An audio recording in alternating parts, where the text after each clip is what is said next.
Greetings. So we are very privileged to have today Professor Steve Manson, who will give two guest lectures in this course, and today is the first one. And so today he will review the topic of photoionization, in which he has expertise for a very long time, and anybody reading literature in atomic physics would have come across his papers for well over 4 decades now. So over to you, Steve. Thank you. And whether it's a privilege or not, you'll decide after the lecture. And you may not agree. Well, today what I'm going to do is enlarge on what you have already learned about photoionization, starting perhaps with some things that you already know.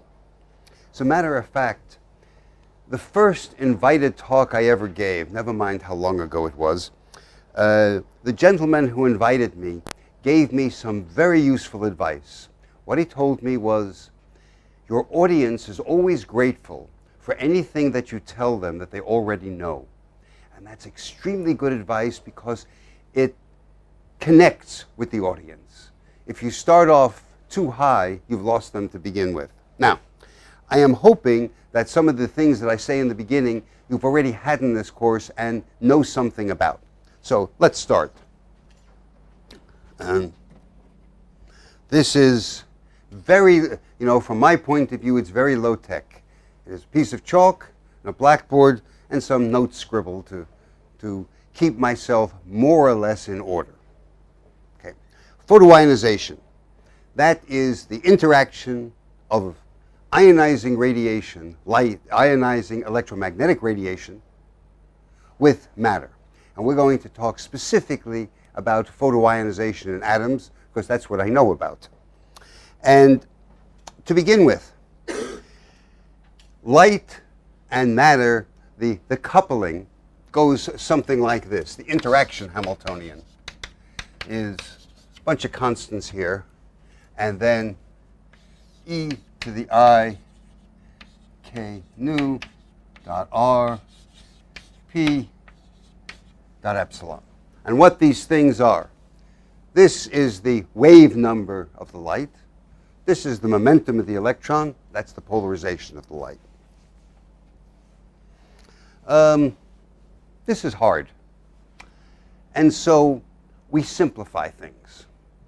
And if the wave number of the light is small enough, that is, if the photon energy is low enough, then for the typical size of an atom, this is a small number. Now, what do we have when we have e to a very small exponent?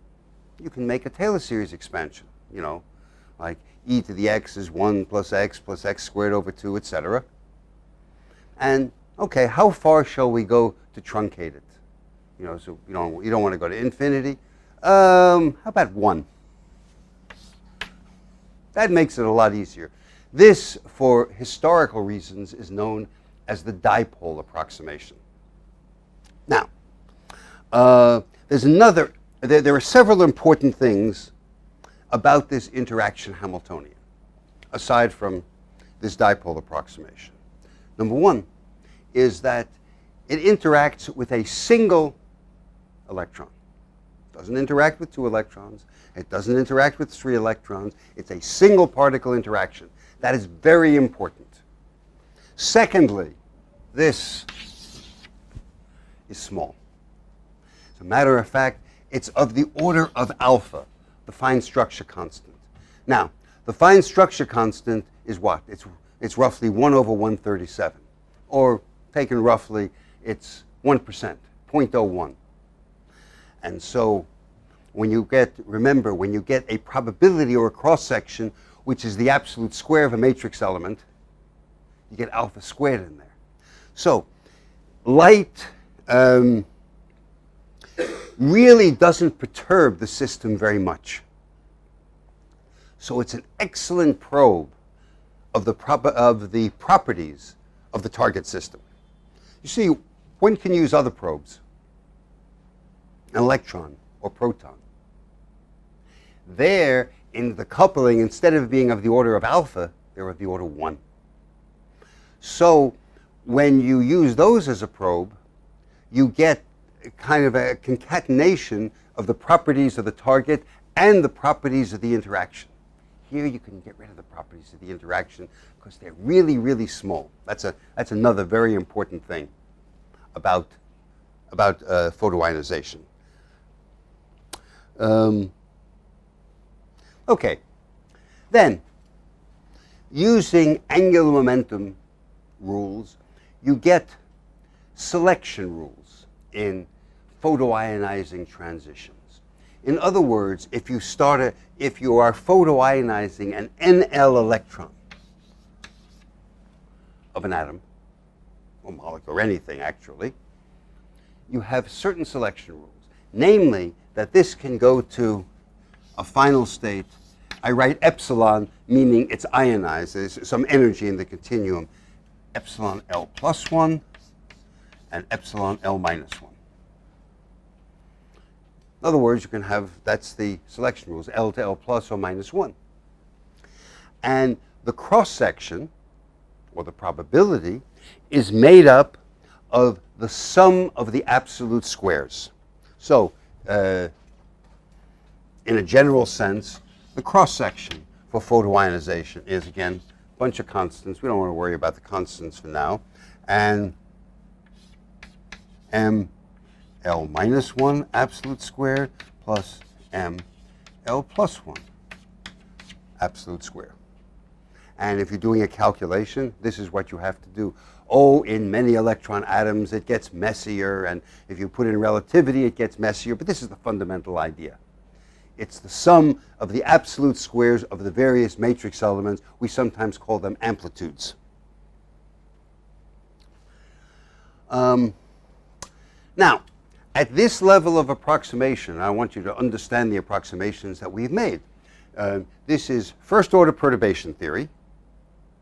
However, with this alpha here, first order is really very, very good because the next order is down by another factor of alpha, and alpha is smaller than 1%, so first order perturbation theory is good. And if you're at low energy, this is very good. So while it's not absolutely exact, it's pretty close to exact. And so using this for the hydrogen atom, you can do the calculation, we say exactly. However, exactly, it's kind of exactly-ish. And what ish means is, But anyway, at this level, we can do hydrogen exactly, the hydrogen atom exactly, and we find a cross-section, or probability, with energy. This is the photon energy, this is the cross-section, and it looks something like this. Whoops. This is supposed to be a much straighter line. It has some threshold energy, and it falls off monotonically.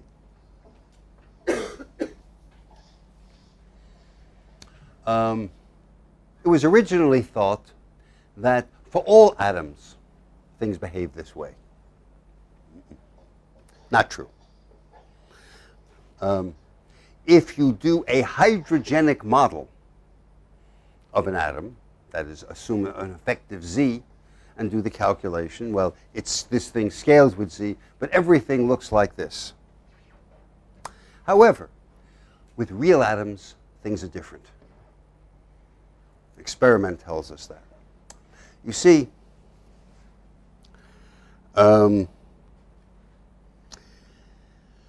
to even approximate what happens in a real atom, you have to take the electron, or the electrons of the atom, in some realistic potential. Now, a realistic potential, let's say you have many electron atoms, charge Z. You kick out an electron.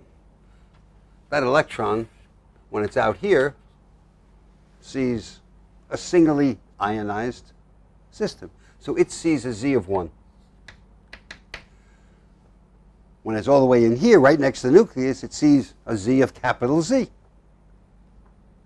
So you need a potential, V of R, which goes as capital Z over R, if R goes to 0, and goes as 1 over R, actually, minus, it's attractive, for R goes to infinity. This too is really important. If you use a potential which does not have those properties, you can get complete nonsense. And if you look back in the literature before people used this and just used effective Z's in the calculations, that's what they got.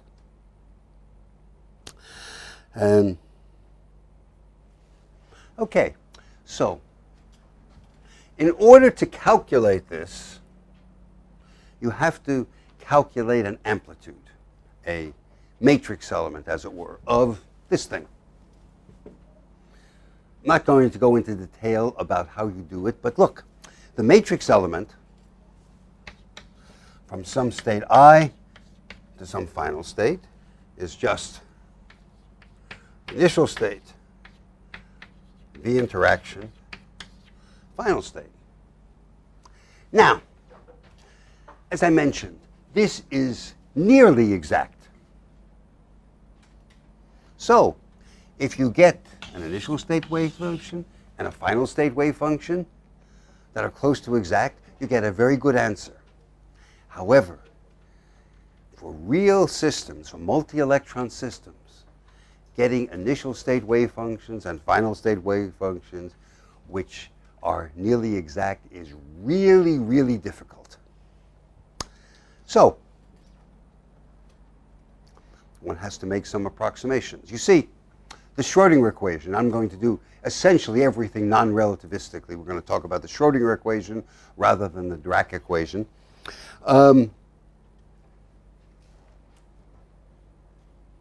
Schrodinger equation is a partial differential equation. Fundamentally, we know two ways of solving partial differential equations exactly. One of them is separation of variables. The other one is guessing. If you can't do either of those two, you have to use approximations. Now, sometimes we can get very good approximations, but let me mention that for more than one electron, we know no way of separation of variables. Maybe there's some coordinate system that we haven't figured out yet where you can, but nobody's figured that out. So one has to use various kinds of approximations.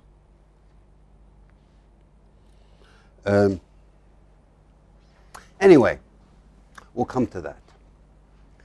Now, so the electron moves in some potential, like this. However, if you remember, if you make this approximation of a single particle potential, that is just a function of scalar r, very important, scalar r, the Schrodinger equation is then separable. Okay. However, you get kind of a funny equivalent one-dimensional equation. Why is it funny? Because you have an extra term in there. You have a, how shall I call it, an effective potential, which is the actual potential plus the centrifugal potential. I mean, that's just like in classical physics. If you have a rotating coordinate system, the system, and you're just looking in the radial direction, they used to call them fictional forces. I don't think they do anymore. I'm very old, and that's what they used to call them. Anyway, so you have this V effective, which is the V of R, plus L plus 1 h bar squared over 2m r squared. You know, this is just like in classical physics, where the kinetic energy due to rotation is the square of the angular momentum over the 1/2 the square of the angular momentum, 1/2 L squared over the moment of inertia. What's the moment of inertia of a single particle? 1/2, mr. It's just mr squared. That's what this is. That's all. However, just considering this, without doing any detailed calculations, just considering this has some consequences, because this V of R is attractive. This is repulsive. Anybody who has ever swung something around knows that that force is repulsive, because it tends to, if you've ever seen in the Olympics the hammer throw where they go like this, I mean, they're just using this. Okay.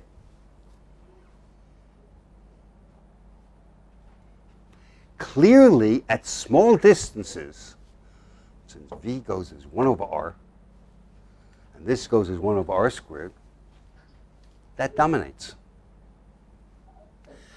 At large values of R, 1 over R squared, this dominates.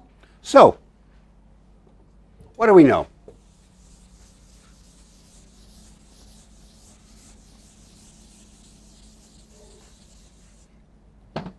If I draw V effective versus R, we just showed, at least for non-zero L, talk about that for a moment, you get something at small r which goes like this, because it's just this behavior. Something at large r, on the other hand, this behavior dominates. And you notice that minus sign here, I wrote it small, but it's really minus. It is attractive, so it looks like this. And how they meet in the middle is of importance. So, it might be something like this, say, just to give an idea.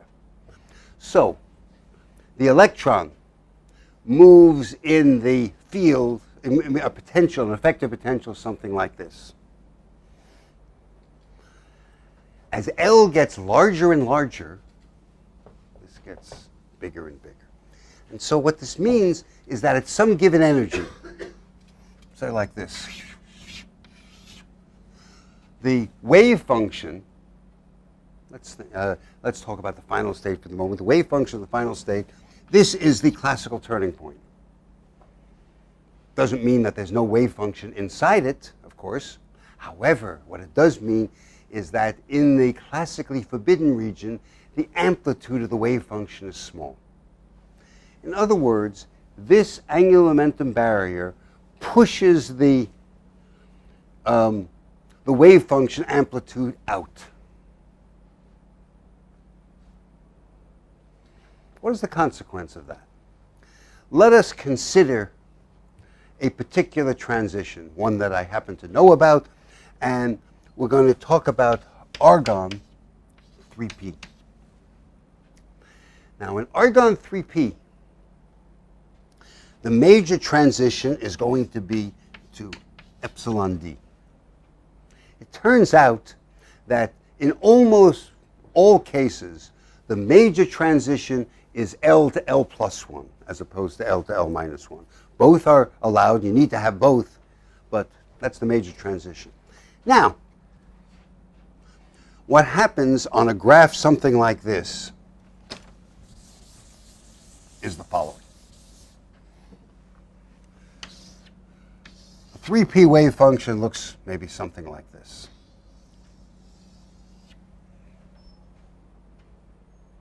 However, the D potential, something like that. And so, right at threshold, the epsilon D might look like this. And what you see here is very, very little overlap here. Remember, this is what we got. If the initial and final state have no region of overlap, the matrix element is going to be 0. If they have a small region of overlap, it'll be small. And what happens as the energy goes up? Well, as the energy goes up, like if it's up here, it'll look more like this. Ooh, big overlap here. What does that mean? It means this matrix element is going to increase with energy. Oh, remember, well, I've erased it, but the cross-section, the sum of the absolute squares. So what that means, as far as the cross-sectional probability is concerned,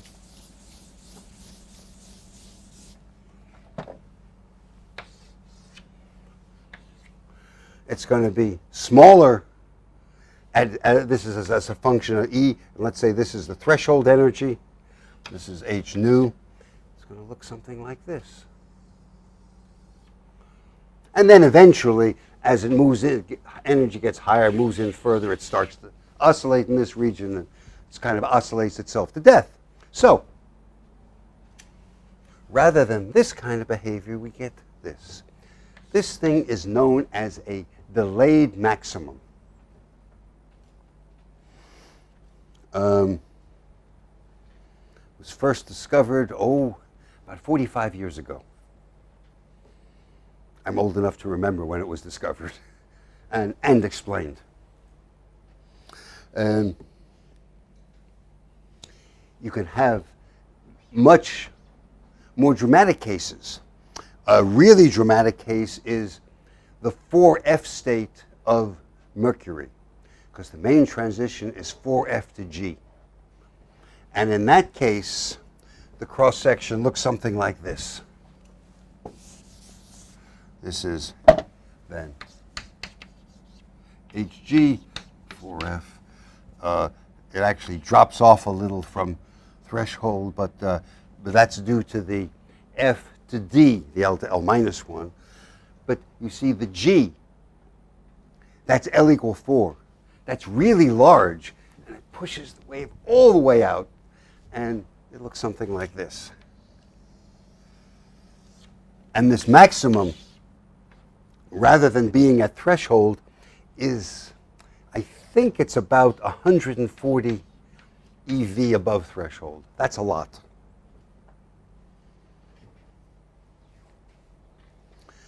I remember when people first saw this. The cross-section was so small here that when they looked around here at this energy, they couldn't see anything. But when they got up here, they saw the 4F photoelectrons. Their explanation was, these were experimentalists, you understand, their explanation was that the threshold energy was photon energy dependent. That's obvious nonsense. It does not, there were very well-known people who had that in their papers. It was obvious nonsense and didn't fit with quantum mechanics. Because they say these were just people who measured it. And they said, how can it, because, from measuring around here, remember the Einstein relation. If you know the photon energy and you measure the photoelectron energy, then you know the binding energy. But they measured it above the binding energy here, and they couldn't see anything. They say, the binding energy must have changed. I wanted to take them and slap them. I mean, it was just elementary quantum mechanics shows that could not possibly be. Anyway,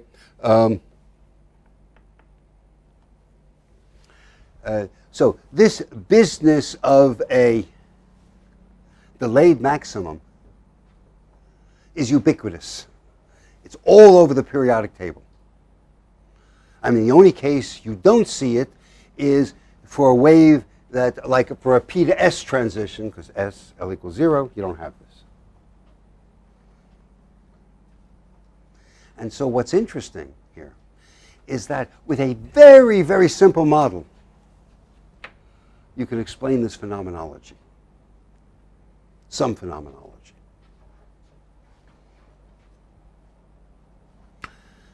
There's another interesting thing that we find. It was actually first found experimentally. I think it was in 1928. Now that I don't actually remember. I wasn't around in 1928. And that is, some cross sections were found to behave like this. As a matter of fact, it was the outer shell of the alkalis, sodium, etc. And the cross section behaved something like this. It was a minimum, it wasn't quite zero, but awfully close. It was first discovered by a British experimentalist by the name of Ditchburn. In 1928, he went back to it in the 40s, and it was explained in the later 40s by a very well-known British atomic theorist by the name of David Bates. And the explanation was the following.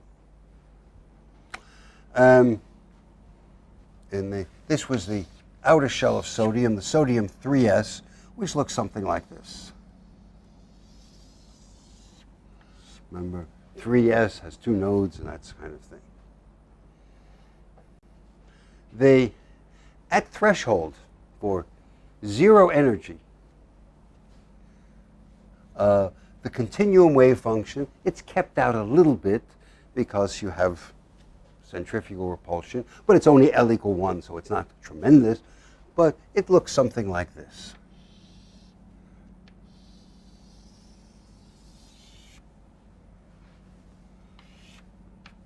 So then what happens out here doesn't matter, but the important thing is the major overlap is this region, right?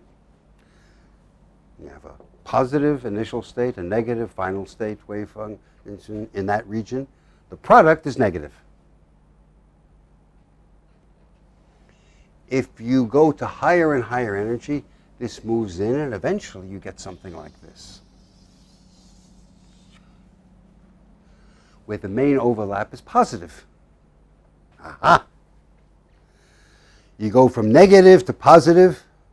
Somewhere, if it's continuous, somewhere in the middle it goes through a 0. Aha! And this was the explanation. And this remains an isolated curiosity for a number of years. I mean, we were in the late 40s when Bates explained it. There were other developments about why it didn't actually go to 0, and that's because there were relativistic splittings. That was explained by a man by the name of Mike Seaton in 1952. But then in the early 60s, some calculations by a man by the name of John Cooper found that this was not an isolated curiosity. It happened for almost every valence level in atoms as long as the valence wave function had a node. So it didn't happen for 1s, 2p, 3d, 4d, but it happened for all the higher ones when they were valence, when they were outer shells. And then it became to be called a Cooper minimum.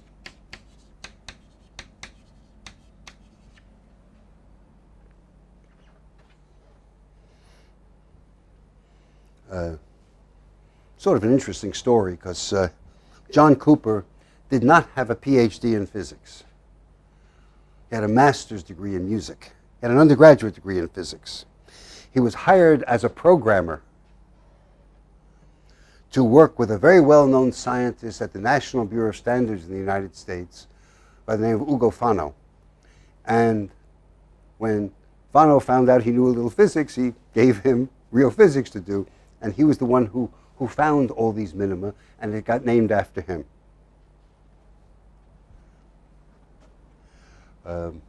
Anyway, so this is something which is found all over the periodic table, and it's simply an overlap effect. There is no classical analog of this. It's not a resonance effect. It is just an overlap between wave functions, and this shows that they really are wave functions. They're not a figment of our imagination. They're not just a mathematical construct. They really exist, and their phases and overlaps really do have consequences. Okay. All of this can be learned from a model like that. I mean, you can do better and get things more exactly, but qualitatively, you've got it. However, real wave functions are not simply single particle wave functions. They're more complicated than that. And this too is important in the following sense.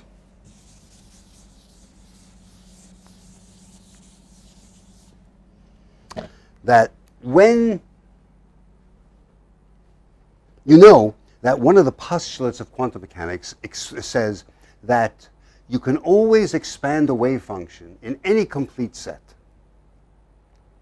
And sometimes we pick a set and we try to do that. We write a wave function as a sum of terms.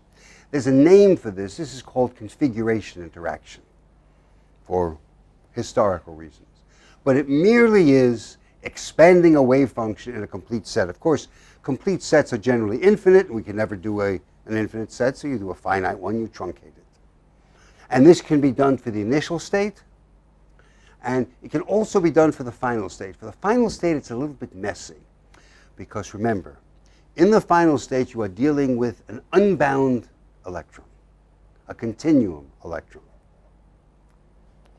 as opposed to the initial state when you're dealing with a bound electron or discrete electron. Now, discrete wave functions are normalized to unity. Continuum wave functions aren't. They are normalized to the delta function normalization.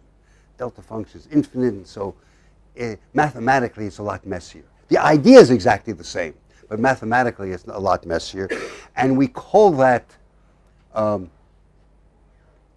interchannel coupling.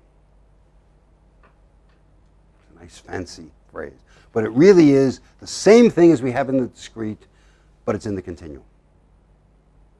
And again, the mathematical methods are different.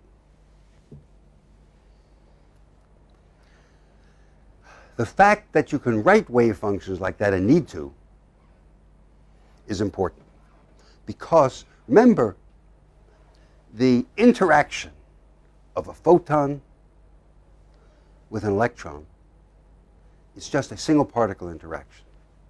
However, experimentally it is found that you can get ionization plus excitation. In other words, one electron ionized and the other excited with a single photon. Or you can get two electrons out with a single photon. As a matter of fact, about a decade or 2 decades ago, there was a big flurry of activity in the double photoionization of helium, since it only has 2 electrons. And trying to calculate that and do things about that. However, how can that happen if the photon only interacts with a single electron? Well, obviously then, if it really does happen, and it does, we measure that experimentally. Remember, ultimately, the only arbiter of whether or not we're doing a good job, whether or not we're right, is experiment. What we do has to agree with experiment, at least qualitatively, if it's to have any validity at all. Okay, so we see, say, double ionization, and we know the photon interacts with only a single electron. There's only one conclusion then. The electrons have to talk to each other in some general sense, or their motion has to be correlated. We call this correlation. There's lots of other names for it. Multi-particle interactions, electron-electron correlation. It's called a number of different things, but that's what it is. Think of it as electrons talking to one another in electronese, whatever that happens to be.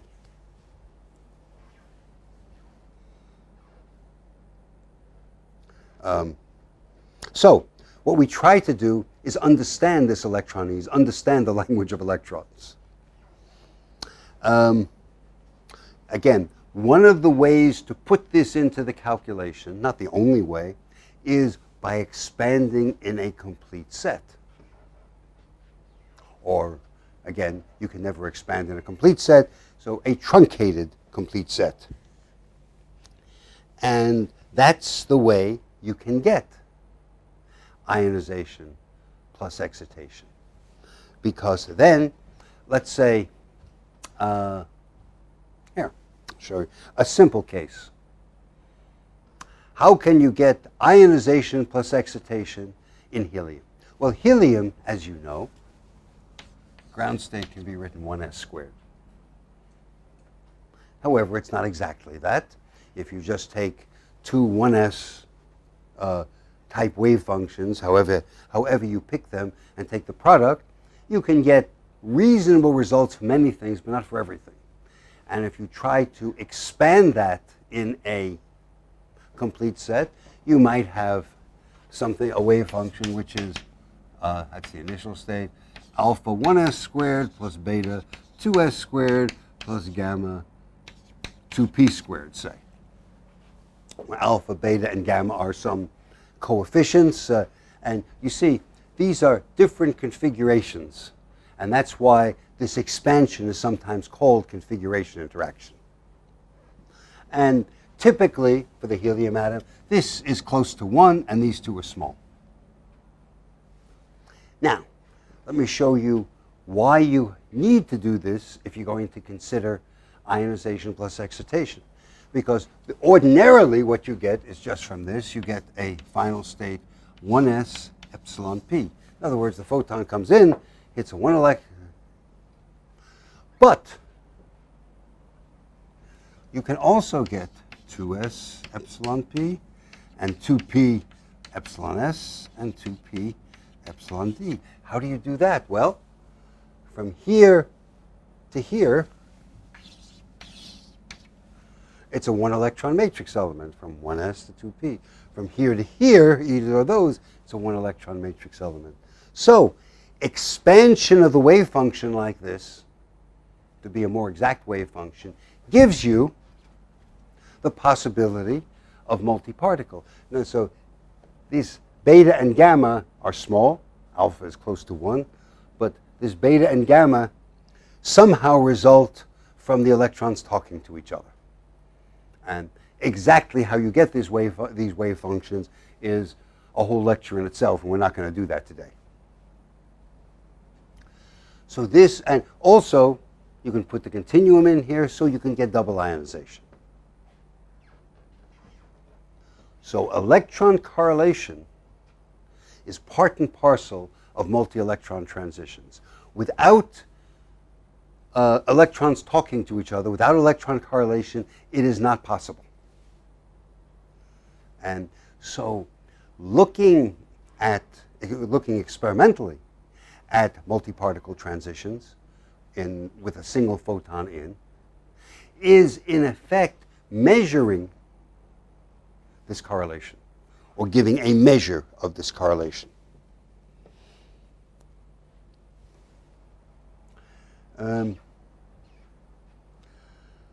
Parenthetically, there is another process which can give you multi-electron ionization having to do with inner shell. And it is called, well, it can even be outer shell. There's another process which we call autoionization. It's not exactly the same thing, but it's related. In other words, let's say we start off with this.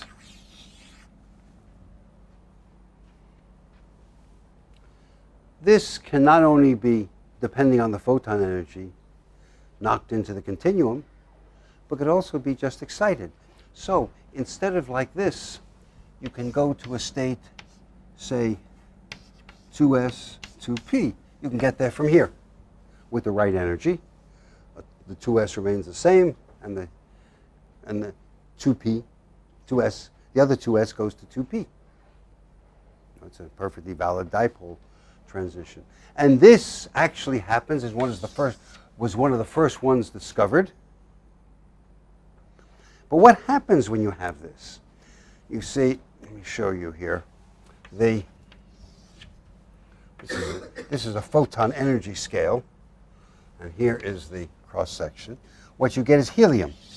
Its binding energy is of the order of 25 eV, and it goes dropping down. And all of a sudden, at about 60 eV, you find something like this, a resonant. And what that is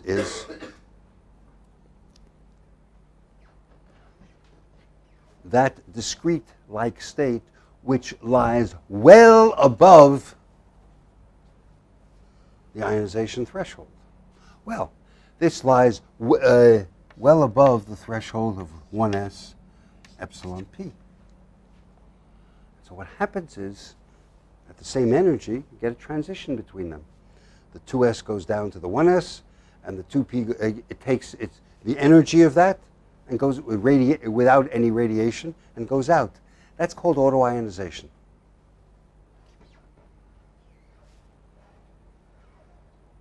And again, this is only possible if you allow the possibility of a more complicated wave function, more complicated than a single particle. All right, well, moving right along. There are a couple of other things I would have liked to have talked about, but I don't have that much time. So let's talk a little bit about photoelectron angular distributions. Because when you do a photoionization, you can measure the probability or the cross-section, but you can also measure the angles at which the electrons come out. And it turns out that you probably know this formula, that the differential cross-section, sigma over 4 pi, 1 plus beta p2 of cosine theta, where p2 is just the second order Legendre polynomial, 3 cosine squared minus 1 over 2, I believe, and beta is the so-called asymmetry parameter. And you can work out an expression for this beta, which tells you something about the angular distribution. Now, the interesting thing about this beta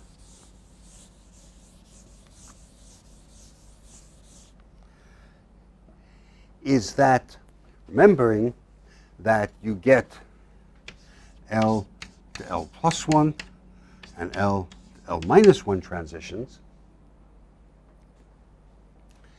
you get interference between these two amplitudes. And so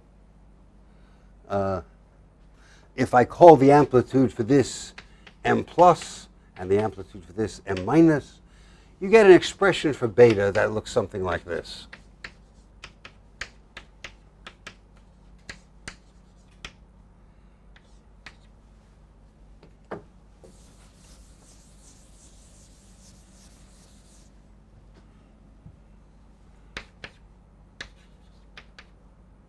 Again, this just means some coefficients.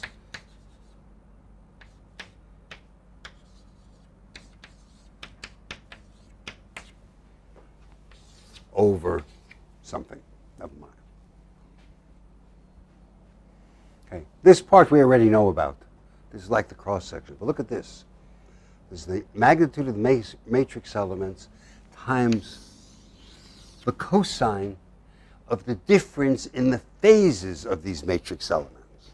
Phases. We didn't learn anything about them from the actual cross-sections, but they appear in the angular distribution. In other words, there is interference between these two amplitudes. Now, wait a second, though. Time out for a second. We have an L to L plus transition, L to L minus transition. L to L minus. This is angular momenta. Angular momenta are good quantum numbers. So how can you mix them? And you have to think about what you're measuring. To measure the angular distribution, what do? You look at the angle and the energy of the photoelectron.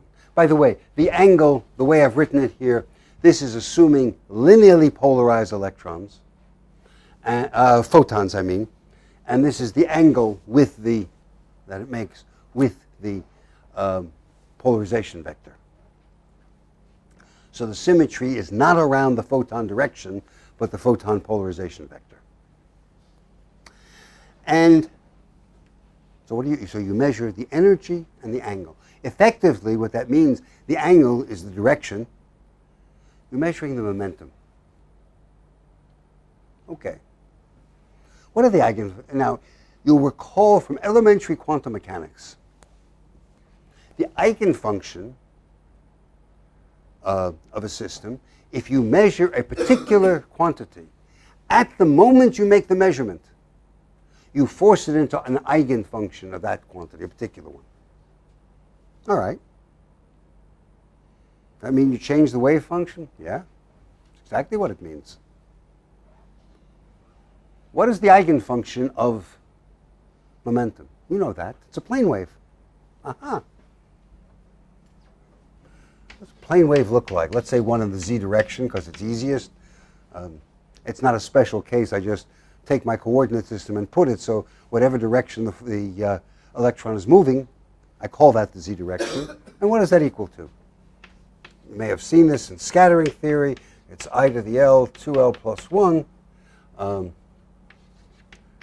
JL of KR, PL of cosine theta.